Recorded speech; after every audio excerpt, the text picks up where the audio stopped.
మామూలుగా ఓ రైలుకు అటు ఇటు 20 నుంచి 30 బోగీలు ఉంటాయి. అదే గూడ్స్ రైలు బండి అయితే ఓ 40 బోగీలకు అటు ఇటు ఉంటాయి. ఎందుకంటే బొగ్గులు గిగ్గులు మోసుకుపోతుంది కాబట్టి ఎక్కువ మొత్తంలో పోవాలని ఎక్కువ బోగీలు అంటగడతారు.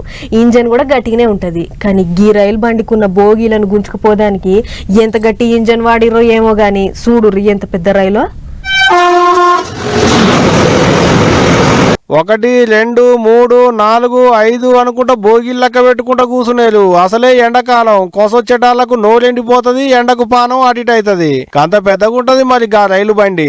మొత్తం ఎన్ని బోగీలు ఉన్నాయో ఎలికేనా? ఏం తక్కువ 295 బోగీలున్నాయట గా రైలు బండికి. 3.5 కిలోమీటర్ల పొడుగుంటది. దేశంలో అన్నింటికంటే ఎక్కువ పొడుగున్న రైలు గిదేనాట. స్టేషన్ దాటాలంటే గంటకు మీదనే పడుతుందట. సూపర్ వాసుకి రైలు అని పిలుస్తారట గిదాన్ని. పాము మెలికలు తిరిగినట్టే తిరుగుతుంది కాబట్టి శివుని ఉండేటి వాసుకి పంపేరు పెట్టిరట దానికి. మరి గన్నిగానం డబ్బాలను గుంజుకపోయేందుకు ఎన్ని ఇంజన్లు పని చేస్తున్నాయో ఎలికేనా? 6 ఇంజన్లు పెట్టి గుంజుతున్నారట. గూడ్సు రైలు కాబట్టి బరువు కూడా అంతే ఉంటది. అందులో 25,962 టన్నుల బరువును గుంజుకపోతుందట దినం. మొత్తం బొగ్గునే మోసుకపోతుంది ఈ రైలు బండి. అందుకనే 6 ఇంజన్లు పెట్టిరు. మరి ఛత్తీస్గఢ్ ఉన్న కోర్బాకేంచి రాజనందుగావ్ వరకు నడుస్తుందట ఈ రైలు బండి.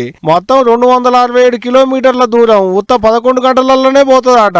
అంటే అంత రుబడి మీద పోతుంది అన్నట్టు. ఇప్పుడు కొత్తగా తిరుగుతున్నదేం కాదు, ఎప్పటి సందో తిరుగుతుంది. కానీ ఈ నడమకి రైలు బండి సోషల్ మీడియాలో మస్తు చక్కర్లు కొడుతున్నది.